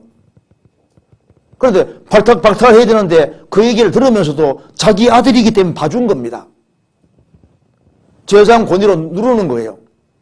대제사장이 그 당시에 가장 권세가 있으니까 그냥 하고 그냥 심하게 책망하지 않고 제사장 직분을 뺏어가지고 다른 사람에게 하게 해야 될 거 아니에요. 막아야 되는데 그냥 둔 거예요. 그래서 하나님께서 엘리 제사장도 징계로 하나님 죽게 했지 않습니까? 목이 부러져 죽었습니다. 홈디와 비나서 두 아들은 전쟁통에 죽어버리고 아주 그 집안에 아주 엄청난 재앙이 내려지게 된 겁니다.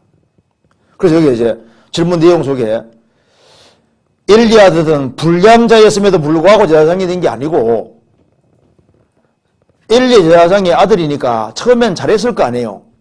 그리고 처음에는 속이 안 보이니까 잘 섬기는 것처럼 보였다 그 말입니다. 그런데 나중에 시간 지나가면서 있지 않습니까? 이게 완전히 불신자라는 게 드러나는 거예요. 하나님을 싹 무시해버리고 그래서 백성들 속에서 이제 이 사람 문제가 심각하다는 게 드러남에도 불구하고 조처를 안 취해주고 두둔하니까 주님께서 너가 어째서 나보다 네 자식을 중히 여기서 그렇게 하냐고 하나님께서 아주 혼내시면서 그 집안에 엄청난 재앙을 드리게 된 겁니다. 그래서 제가 생각할 때는 처음부터 대상이 되면 안 되었을 사람 같습니다. 그건 후의 판단이고 그 당시에는 잘 섬기는 것처럼 보였던 거예요. 우리 교회 안에서도 어떤 일꾼 될 때도 보면요. 그때는 잘했거든요. 나중에 엉뚱하게 되는 사람도 있잖아요. 솔로몬도 처음에 얼마나 잘했어요. 나중에 약간 길로 가지 않습니까? 사울도 처음에 얼마나 잘했습니까? 나중에 삐끗했지 않습니까? 그래서 여기에 처음부터 제사장이 안 됐으면 좋겠다. 근데 그건 속을 모르니까 그건 후에 사건이 벌어지고 난 이후에 판단하는 겁니다. 그전까지는 잘 모르는 거예요. 그리고 많이 맡기신 자에게는 많이 잘하시는 것처럼 앞선 일꾼의 자녀에게는 더 엄격한 도덕적 신학적 잣대를 대는 것이 맞다고 생각했기 때문입니다. 그런데요, 많이 맡은 자에게는 더 많이 잔다는 말은 맞는데, 그리고 우리 이제 보면은 버트란트 러셀의 딸은 버트란트 러셀의 아내가 된 사람은 원래 그 아내가 영국의 유명한 목회자 딸이거든요. 유명한 목사 딸인데, 이제, 버트란드하고 결혼했습니다. 러셀이 이 사람이 철학자지 않습니까? 그래서 그 아내를 완전히 무신론자로 만들어버렸어요. 그러니까 철저한 무신론자가 됐거든요. 그러니까 아버지는 바르게 훌륭한 목사로서 자식을 훌륭하게 키우려고 했는데, 그만 훌륭한 사람인 줄 알고 결혼시킬지 모르지만은 이 사람이 완전히지 않습니까? 신앙적으로, 하나님하고 적대적이니까. 물들어가지고 같이 그냥 대적자가 돼버리지 않습니까? 믿을 수 있는 기회가 더 많이 주어진 사람에게는 더 큰 책임이 있다는 말이 맞습니다. 성경에서 믿을 수 있는 기회가 적게 주어진 사람하고 많이 좀 차이가 있죠. 예를 들어 봅시다. 이제 구원을 받은 목회자인데 그 자녀가 믿을 수 있는 기회가 더 많이 주어지지 않습니까? 더 많이 주어지니까 받아들이면 더 큰 축복인데 복음 맺혀가면 더 큰 재앙을 만나게 되는 거예요. 그렇죠? 그래서 이제 신앙의 분량을 지금 말하는 게 아니라 구원받는 문제는 그렇습니다. 그리고 이제 구원받고 난 이후에 신앙생활하는 가운데 우리 여기 질문하는 내용 중에 많이 맡기신 자에게는 더 많이 사주신다. 이 말은 맞습니다. 성경 찾아봅시다. 누가복음 보세요. 누가복음 13장 보시겠습니다. 12장 47절을 보시겠습니다.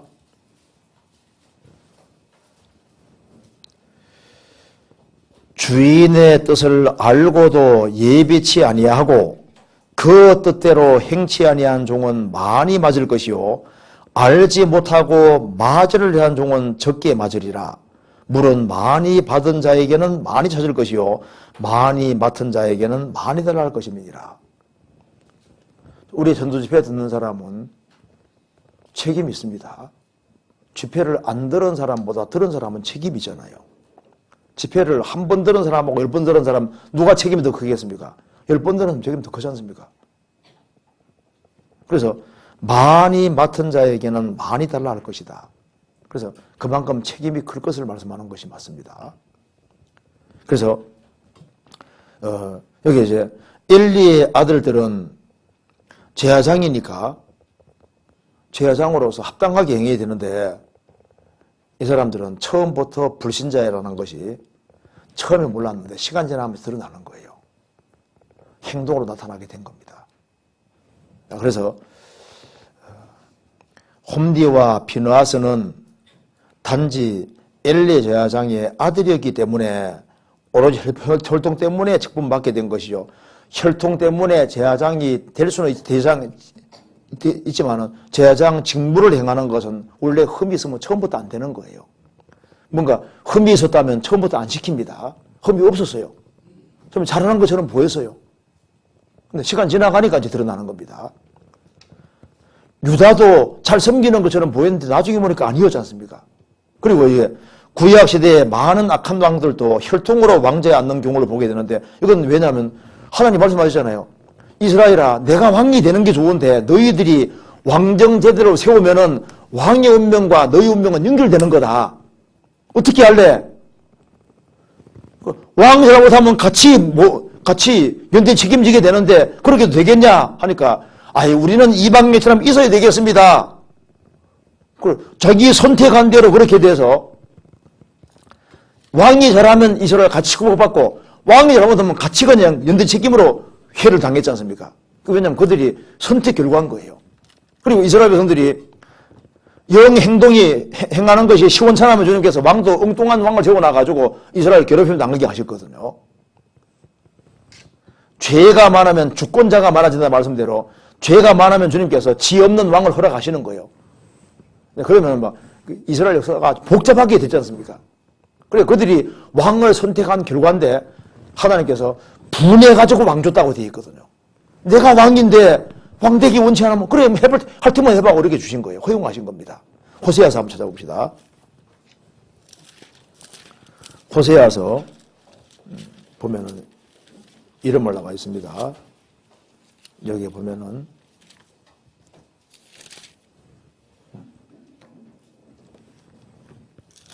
잠깐만요. 여기에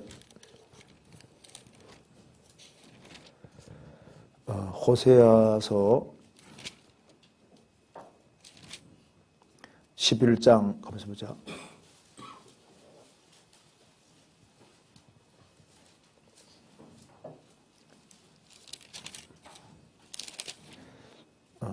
이스라엘 백성들이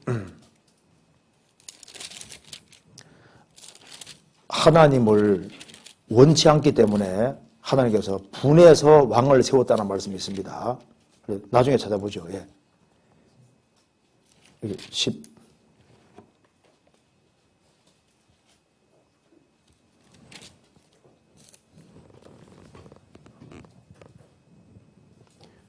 어디 한번 보자.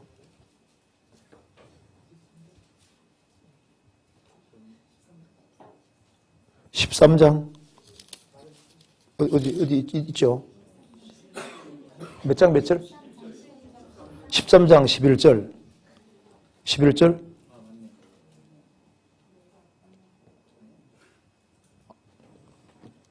여기 맞네. 13장 11절 맞아요. 여기 11절 한번 같이 읽어봅시다. 내가 분노함으로 내게 왕을 주고 진노함으로 피하였노라. 그러니까 내가 분노함으로 내게 왕을 주고, 그러니까 이스라엘 백성들이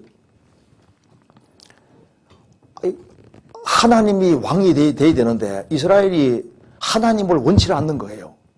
그래서 하나님께서 그래 그럼 할 때만 해봐가지고 주신 거예요. 그래서 하나님께서 이 왕정제도 주신 것은 하나님이 크게 화를 내신 겁니다.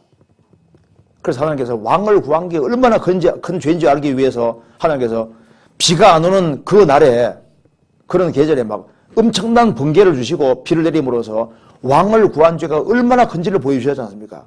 하나님이 왕으로 있으면 역사가 달라지는데 왕을 구함으로써 그렇게 엄청난 일이 당했습니다. 그래서 여기 보면 이제 구약시대에 많은 악한 왕들도 혈통으로 왕자에 앉는데 하나님 말씀하시면 그런 식으로 너희들이 다른 나라처럼 대대로 왕되는 이렇게 자손 통해서 왕되는 이렇게 하면은 너희들 이제 이 왕과 연결돼 가지고 이제 복잡한 문제들이 생긴다고 경고했음에도 불구하고 아이고 하나님 그런 말 하지 마세요. 우리는 있어야 되겠습니다. 끝까지 우기지 않습니까?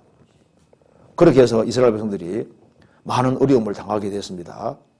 그래서 여기에 최후의 하나님의 상과 책망이 있을 테니 세상에서 더 맡기시고 안 맡기시는 것에 대해 연연할 필요가 없는 것이죠.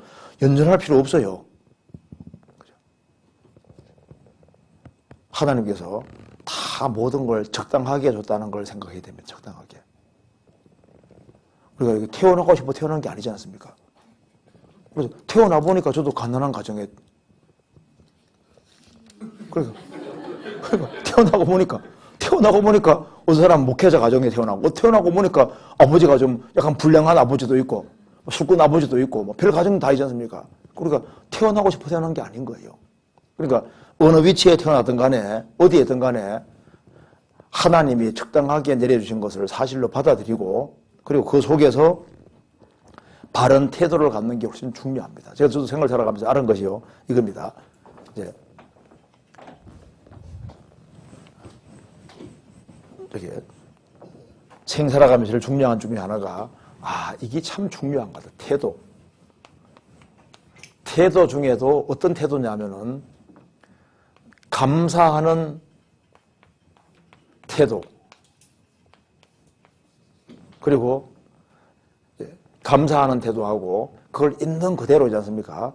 수용하고 그리고 어떤 상황이 주어지든 간에 그 하나님 허락하시는 걸 딱 믿고 태도를 가지되 긍정적인 태도를 딱 가지고 이렇게 살아가면요. 이 태도를 바르게 한다는 것이 이게 바로 마음입니다. 마음. 그래서 마음을 바르게 하면은 하나님이 배후에 계시니까 하나님이 마음과 영혼 속에 역사하시지 않습니까? 그래서 봐요. 결혼 생활을 하든 직장 생활을 하든 어떤 단체와 사회에 있든 간에 하나님은 살아계시기 때문에 마음 태도를 바르게 하면요. 인생이 엮어져 가는 거예요. 그래서 어머니가 알코올 중독자다. 딸이 둘이 있거든요. 그 딸이 어머니가 알코올 중독, 나는 중독도 할 수밖에 없다. 이렇게 하면 안 되잖아요. 그렇게 해서 중독자가 되는 사람이 있는가 하면 나는 그 길은 나는 안 가 하고 반대 태도를 취하면요. 술 먹는 거 반대길로 갈 수 있는 거예요. 아버지가 우상 숭배했다. 나는 그 길로 안 가겠다 하면 안 갈 수 있거든요. 그러니까 하나님 살아계시니까 바른 태도를 가지고 있으면 주님 간섭하시는 것이 분명히 있는 거예요.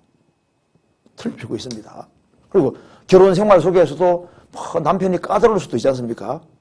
그래도 바른 태도를 가지고 살아가면 주님의 간섭하심이 있는 거예요. 그래서 주변 환경은 성경은 말합니다. 틀림없이 부차적인 거다. 왜?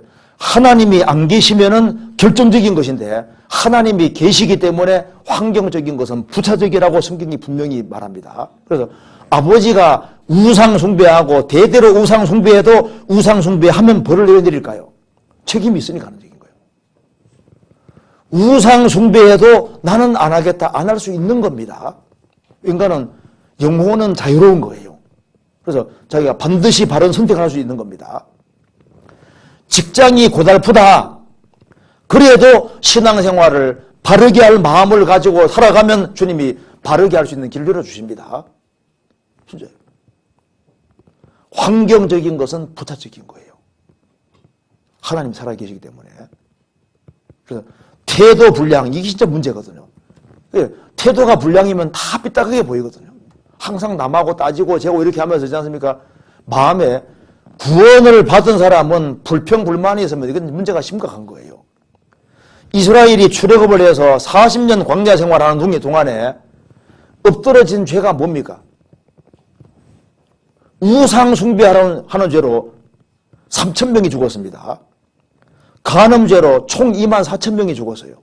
주를 시험하다가 뱀에 겁을 내서 많이 죽었거든요. 그런데 이스라엘 60만 명 대다수는 왜 거꾸로졌습니까? 원망하다가 다 죽은 거예요. 우리 생각할 때는 뭐 원망하는 게 무슨 큰 죄냐 그 말입니다. 그런데 신앙의 세계 속에서는 원망이 얼마나 큰 죄가 되는지 모릅니다. 마음에 불만이 있고 원망이 있는 사람은 그 사람은 시간 지나 봐요. 신앙이 엉뚱하게 됩니다. 그게 사소한 죄 같지만은요. 이것이 격길로 가는 지름길입니다. 그래서 마귀는요. 교회에 대한 불만을 딱 집어넣거든요. 환경에 대한 불만을 딱 집어넣어버리는 거예요. 마음에 불평이 있고 불만이 딱 있으면요. 그러면 마귀가 넘어뜨리기에 제일 좋은 게 되는 겁니다. 그래서 그러면 엎드러지지 않으려면 어떻게 하느냐? 아주 간단해요. 하나님 살아계시니까 태도를 바르게 하고 감사하는 마음을 가지고서 잘 기다리면 그냥 시간 지나면 주님이 다 알아서 해준다니까요. 그 바른 태도가 얼마나 중요한지 몰라요. 남편이 안 바꿔지죠. 시간 지나봐요. 바꿔줘요. 내가 바른 태도 가지고 주님 섬기고 살아가면 사람이 여호와를 기쁘시게 하면 원수라도 어떻게 한다고요? 화목하게 하신다고 했지 않습니까? 원수라도 화목하게 만들고 마음의 소원을 이루어준다는 말이 맞는 거예요. 시간 지나가면 여호와 이래고 시간 지나가면 에벤에셀이 맞습니다. 하나님 도와준 것이 맞는 거예요. 그래서 신앙생활은 복잡하게 안 되어 있습니다. 바른 태도 속에서. 그래서 이제 우리가 어제도 우리 서울 중부교회에서 이제 얘기를 하는 가운데 이 얘기를 하면서 했거든요. 자, 우리가 성장하되 은혜 안에서 성장해야 되는데 은혜 안에서 어떻게 성장하냐 그 말입니다. 어떻게 은혜 안에 성장하냐 그 말입니다. 그 답은 간단하다. 은혜 안에서 성장하려면은 은혜를 받으면 감사가 생기잖아요. 누구에게 은혜 주십니까? 겸손한 자에게 은혜 주신다 하셨느니라. 그래서 은혜 안에 자라려면은 어떻게 하면 돼요? 겸손하면 돼. 그래서 더 겸손하면은 더 큰 은혜가 내려옵니다. 틀림없어요. 더 낮추면은 더 큰 은혜가 실제로 내려옵니다. 그래서 왜 바울 사도가 넘치는 은혜 속에 살았냐면은 그는 실제로 모든 성도 중에 지극히 작은 자보다 더 작은 자라고 정말 생각하고 살았던 거예요. 내가 다른 사람보다 잘난 거 없다 그 말입니다. 우리는 구원받았으면 그거로 족하고, 내가 구원받아서 생활 살아가며 고생해도 지옥 갈 사람 하루 고생 못해요. 저는 그렇게 생각합니다. 내가 아무리 고생해도 나는 지옥 가는 사람 하루 고생 못한다 그 말입니다. 이게 고생이냐 그 말입니다. 당연히 해야지. 주님은 나를 위해 죽으시고 뭘 하셨는데 뭐 고생될 게 없어요. 뭐가 고생이에요. 당연히 해야 되는 거예요. 당연히. 나는 아무리 고생해도 지옥 갈 사람 하루 고생할 수 없는 겁니다. 그리고 옛날 사람들에 비해서 뭔 고생이에요. 우리 시대만큼 편안한 시대가 어디 있어요. 그리고 감사하되 정말 구원받은 걸 아주 무한히 감사하고 크게 감사해야지 그게 정상적인 겁니다. 그리고 그래서 마음을 낮추고 살아가면은 주님께서 진짜 은혜를 주세요. 그리고 누가 설교하러 오든 간에 마음 낮추면요 진짜 배우거든요. 저도 설교할 때 막 열심히 적는데요. 뭐 얼마나 배울 게 많이 있는지 몰라요. 근데 나는 배우는데 왜 배울 게 없이 없어요? 마음 높이니까 배울 게 없이 마음 낮춰봐요. 배울 게 얼마나 많은데. 안 그래요? 배울 게 많지요. 뭐 청년의 모임을 가든 누가 간증하든 뭐 하든 간에 잘 들어보면요. 진짜 많이 배웁니다. 저도 이제 누가 얘기하면 뭐 이렇게 가능하면 이제 간증 같은 것도 다 이게 녹음 딱 해가지고 저장하고 이렇게 하거든요. 그게 다시 그런 간증이 나올 수가 없잖아요. 다시 간증하면 똑같이 해야 안 돼요. 안 되죠. 안 돼요. 그래서 할 때 우리 교회 안에서 가르치는 건 뭐든지 간에 잘 적어가지고 잘 내 것으로 만들어가지고 그 얼마나 좋은 거예요. 항상 배우는 입장을 갖는 것이 참 중요한 겁니다. 우리는 모르는 게 아직 너무 많아요. 마음을 낮추는 사람은 주님은 은혜를 주시고 그래서 마음을 낮추는 태도, 이 겸손한 태도가 이게 참 중요한 겁니다. 결혼 생활에서도 중요하고 교회 생활에서 겸손하면요. 마음 낮추면은 다른 형제들이 존귀하게 보이고 다 귀하게 보이는 거예요. 지금 우리 시대에 정말 보면은 형제 자매들이 있다는 게 얼마나 복인지 몰라요. 사람이 제대로 구원받지 않거든. 간정도 시원찮고. 그러니 이미 구원받고 신앙생활 열심히 하는 사람 보면요. 얼마나 마음이 뿌듯하고 얼마나 좋아요. 구원받고 지금까지 버티고 살아온 것마다 정말 대견하고 감사하잖아요. 우리 시대 진짜 형제자매를 정말 귀하게 생각하게 됩니다. 세상에서 만나볼 수가 없는 사람들인 거예요. 그래서 우리가 이제 생을 살아가는 가운데 이제 주님이 더 맡기고 안 맡기시고 연연할 필요 없어요. 연연할 필요 없고 내 분량 안에서 내가 할 걸 최선 다해서 하려고 하면 되는 겁니다. 그래서 5달란트 받은 사람 5 남기면 돼요. 2 받은 사람은 2 남기면 되는 거고 1 달란트를 1 남기면 되는 거거든요. 남하고 비교할 게 없다고요. 나는 막 공부를 열심히 하는데 최대한 열심히 해도 80점밖에 안 나와. 80점밖에 안 나와. 어느 사람은 공부 대충 해도 100점 나오거든요. 주님은 누구 칭찬할까요? 최선 다하는 게 더 중요한 거예요. 양으로 따지는 게 아닙니다. 내 분량 안에서 최선만 다하면 되는 거예요. 네, 그렇게 생각하면 되겠습니다. 여기 이제 그 다음 이 질문에 이게 아주 굉장히 중요한 질문인데 이거 하려면 시간이 너무 길어가지고 지금 끝내야 될 것 같아요. 그죠? 우리 다음에 하도록 합시다. 네, 같이 기도. 빨리 끝내니까 너무 좋지요. 그럼 이제 다음번 할 때는 막 더 빨리 끝내야 되겠어요. 예. 네. 같이 기도하시겠습니다. 자비하신 우리 아버지 하나님, 저희들을 주의 보배로운 피로 구원해 주신 것을 감사합니다. 주님 오시는 그날까지 주님을 섬기며 우리의 마음이 변치 않도록 도와주시고 주님께서 맡기신 일을 잘 감당할 수 있도록 도와주시옵소서. 저희들에게 크신 은혜와 사랑을 더욱 허락해 주셔서 주님의 은혜와 사랑 가운데 살게 하시고 또 주님께 영광 돌리는 귀한 삶이 되도록 도와주시옵소서. 이번 주간에 있는 모든 집회 가운데 주님이 함께해 주시고 주의 역사와 능력을 나타내 주옵소서. 오늘 있을 모든 모임에도 함께해 주시옵소서. 주 예수 그리스도 이름으로 기도하옵나이다. 아멘.